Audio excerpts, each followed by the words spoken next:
IPL ইতিহাসে সকল record ভেঙে দিল ঋষভ পান্থ আর শ্রেয়াস আয়ার। 27 কোটি রুপিতে পান্থকে কিনেছে লখনৌ, আর শ্রেয়াস আয়ারের দাম উঠেছে 26 কোটি 75 লক্ষ রুপি।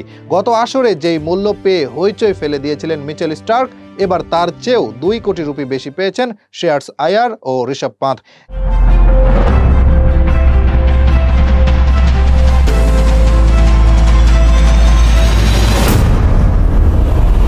এর আগে গত আইপিএলে দিল্লিতে খেলেছেন ঋষভ পান্থ। এবার নিলামের আগে তাকে রিটেইন করেনি দিল্লি, ফলে নিলামে তার আকাশচুম্বী দাম ওঠা প্রত্যাশিত ছিল।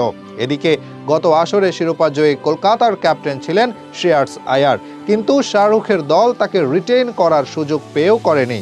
নিলামে অবশ্য কেনার চেষ্টা করেছিল, কিন্তু 3 দলের লড়াইয়ে কুলিয়ে উঠতে পারেনি। শেষমেশ রেকর্ড গড়ে শ্রেয়াসকে কিনে নিয়েছে পাঞ্জাব। 2025 সালের আইপিএল সামনে রেখে এবারের মেগা নিলাম অনুষ্ঠিত হচ্ছে সৌদি আরবে। 2 দিন ব্যাপী নিলামের প্রথম দিনের প্রথম সেটেই তৈরি হলো নতুন রেকর্ড।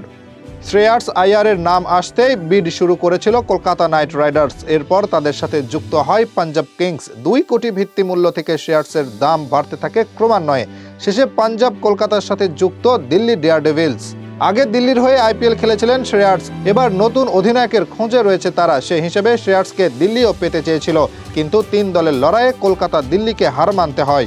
26 কোটি 75 লক্ষ রুপির দামে শ্রেয়াসকে কিনে নেয় পাঞ্জাব কিংস। এর আগে গত বছর মিচেল স্টার্কের দাম উঠেছিল 24 কোটি 75 লক্ষ। এবার তার থেকেও 2 কোটি বেশি পেলেন শ্রেয়াস আয়ার।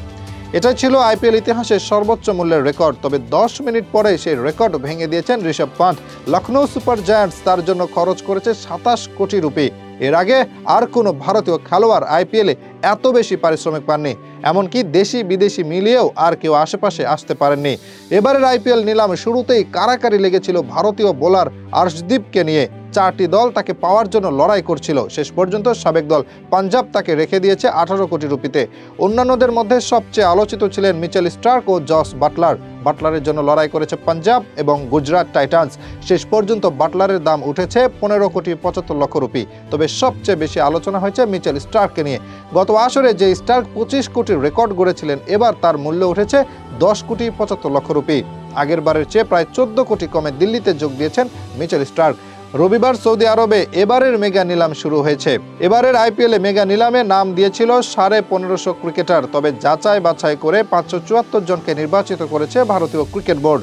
এর মাঝে সর্বোচ্চ 204 জন ক্রিকেটার আইপিএল খেলার সুযোগ পাবেন। নিলামে জায়গা পাওয়া 570 জনের মাঝে 366 জন ভারতীয়। এর মধ্যে থেকে 174 জনকে কিনতে পারে আইপিএল এর বিভিন্ন ফ্রাঞ্চাইজি।